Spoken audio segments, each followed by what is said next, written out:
আমি পাচ্ছি না মেয়ে, আর মা বলতেছে মেয়েরা নাকি আমার পিছনে লাইন ধরে আছে।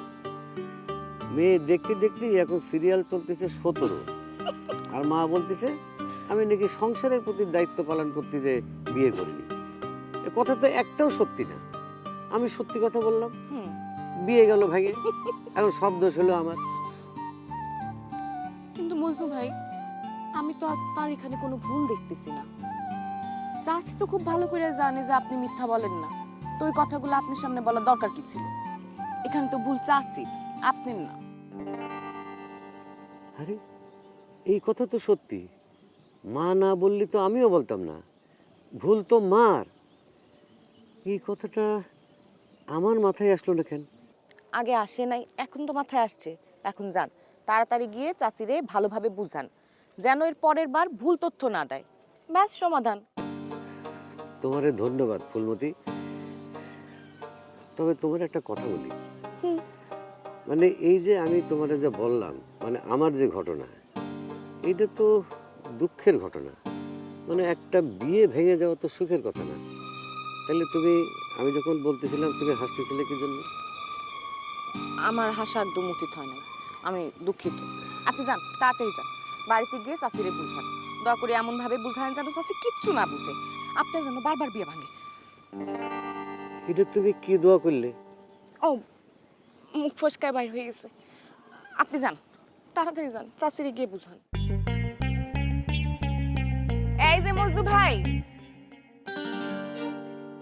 আপনার এমন একটা মেয়ের বিয়ে করা উচিত যে কিনা আপনার চেনে জানে, আপনার সরলতারে ভালোবাসে।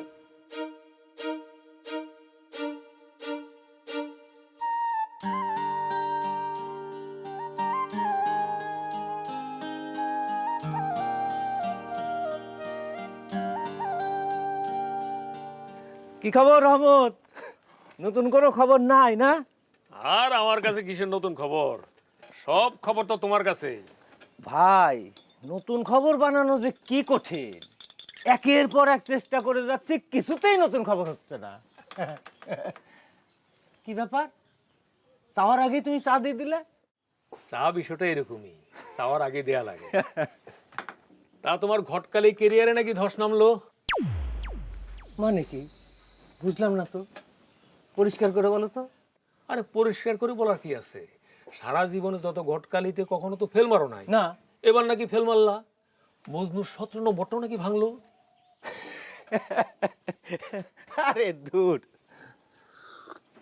তোমারে ঘটকালি পেশার একটা নীতির কথা বলি। ওই যে কথায় আছে না, একবার না পারিলে দেখো শতবার। ওই কথাটাই ঘটকালি পেশায় এসে 10 থেকে শুরু হয়। তার মানে হচ্ছে 10 বার না পারিলে দেখো শতবার। কি বুঝলে? তাহলে তো ঠিকই আছে, 17 তো কমই। হ্যাঁ, ওটা কোনো বিষয় না। আর চাটা তুমি অনেক ভালোই বানাইছো,